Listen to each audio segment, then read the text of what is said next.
8 নম্বর প্রশ্ন। আসসালামু আলাইকুম। ওয়ালাইকুম আসসালাম রহমতুল্লাহ। শেখ, আমি বাংলাদেশ থেকে মোহাম্মদ নাজমুল হাসান। সরকারি চাকরির ক্ষেত্রে প্রভিডেন্ট ফান্ডের জাকাত দিতে হবে কি? উল্লেখ্য, চাকরি থেকে অবসর গ্রহণ করার আগে প্রভিডেন্ট ফান্ডের টাকা উত্তোলন করা যায় না। হ্যাঁ, উত্তোলন করা যায় না, এমনকি হয়তো পরিমাণও ঠিকভাবে জানা যায় না। পরিমাণ যদি জানাও যায় তবু উত্তোলন করা যায় না। এখন জাকাত কি প্রতি বছর দিয়ে যেতে হবে? এটা হচ্ছে প্রশ্ন। জাকাত দেওয়ার জন্য যেসব শর্তগুলি রয়েছে জাকাত ফরজের জন্য, তার একটি শর্ত হচ্ছে আত্তামাল্লুক, মানে পুরো মালিকানা তার উপর প্রতিষ্ঠিত হওয়া, কায়েম হওয়া।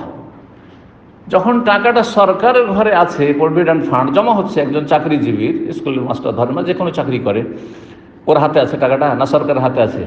সরকারের হাতে আছে। যতক্ষণ আপনার হাতে আসেনি বা ওই চাকরিজীবীর হাতে আসে, ততক্ষণ পর্যন্ত এই টাকার মালিক কিন্তু সে নয়। এই জন্য কাউকে টাকা ধার দিলে যদি দেখা যায় যে কখন দিবে কোনো ঠিক নেই, অভাবী অথবা হাত ভারী, ও পাবো কিনা কোনো ঠিক নেই, তাহলে জাকাত নেই। যখন উঠে আসবে তখন 1 বছরের জাকাত শুধু দেবে।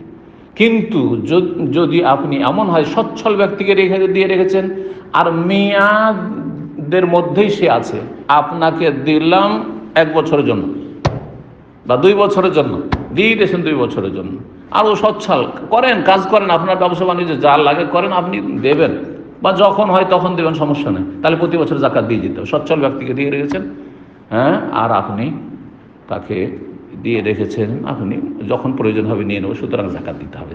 এক কথায় মালিকানা, আপনার মালিকানা থাকতে হবে। এখানে কেন জাকাত দিতে হবে অথচ পরের হাতে টাকাটা পড়ে আছে? কারণ এখানে আপনি তাকে শখ করে দিয়ে রেখেছেন, যেন আমানতের মতো হয়ে আছে টাকাটা তার কাছে, যে কোনো সময় চাইলে পেয়ে যাবো। জি।